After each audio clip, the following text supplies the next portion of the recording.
বাবা তুমি নামাজ পড়বা না? আহা, সপ্তাহে একদিন মাত্র ছুটি পাওয়া যায়, আরে একদিন তুমি বিশ্রাম নিতে দিবা না? যাও তুমি একা নামাজ পড়ো, যাও।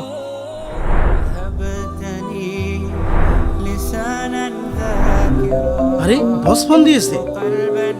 হ্যালো বস, বলেন। অফিসে একটু কাজ বাকি আছে, তাড়াতাড়ি চলে আসো। আচ্ছা ঠিক আছে বস, আমি এখনই আসছি। এই বিজয়, এদিকে আসো তো। কি হয়েছে বাবা বলো। শোনো, তুমি তোমার মাকে দ্রুত নাস্তা রেডি করতে বলো, আমি অফিসে যাব।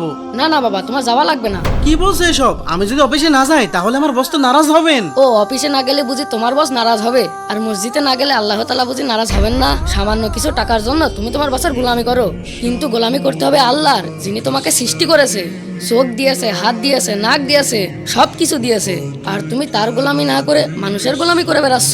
সময় থাকতে সাবধান হয়ে যাও, সময় ফুরিয়ে গেলে আফসোস করতে হবে।